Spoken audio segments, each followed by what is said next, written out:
Germany म्हणाली, Putin म्हणाला, America म्हणाले की आम्ही आता पाकिस्तानला शस्त्र देणार आहोत.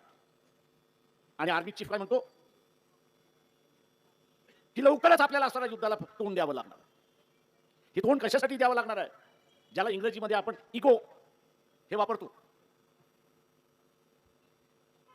इगो आपण जे वापरतो त्या इगोची टक्कर होते, क्लॅश होते.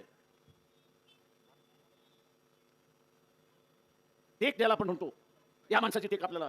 तसंच ट्रम्प आणि मोदी यांच्यातली असणारी इगोची भांडणं आहेत. कोणत्या साल्याला दाखवल्याशिवाय मी याला असं बघितल्याशिवाय मी राहणार नाही आपणही म्हणतो. 500% टॅक्स लावणं हा त्याच्यातूनच आलेला आहे. 500% टॅक्स लावणं हा त्याच्यातूनच आलेला आहे हे आपण लक्षात घ्या. आणि त्यांना विचारलं की हा 500% टॅक्स का लावला, तर ट्रम्प असं म्हणाला की भारत जे असणारा रशियाकडून तेल विकत घेतोय त्यामुळे रशियाला असणारा पैसा मिळतोय आणि त्या पैशातून असणारा युक्रेनचं युद्ध चाललेलं आहे. आणि दुसऱ्या बाजूला भारतीय जनता गरीब होत चाललेली आहे आणि हा माणूस हे नफा 40,000 कोटीचा नफा हा भारताच्या तिजोरीमध्ये जाण्याच्या ऐवजी हा अंबानीला असणारा फुकट देतोय अशी असणारी परिस्थिती आहे.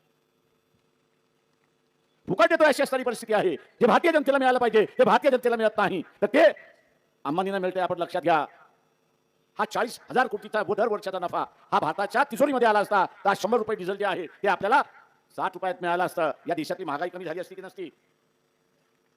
पण चर्चा द्यायची नाही, चर्चा द्यायची नाही. आर्मी चीफनी म्हटलं युद्ध होईल, त्याची चर्चा वर्तमानपत्रात नाही, टीव्हीमध्ये नाही. मी कोल्हापूरमध्ये ज्यावेळेस म्हणालो की इथले असणारे वर्तमानपत्राचे मालक आणि टीव्हीचे मालक हे मोदीचे गुलाम झालेले आहेत. त्या मालकांना तर झोंबलं, पण त्या पत्रकारांना सुद्धा झोंबलं.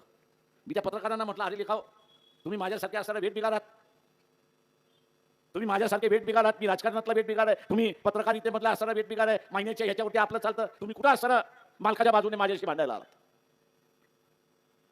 पण झोंबलं वर्ण आदेशाला की तुम्ही विरोध करा, करा जेवढा विरोध करायचा असेल तेवढा. मी काय त्या विरोधाला घाबरत नाही.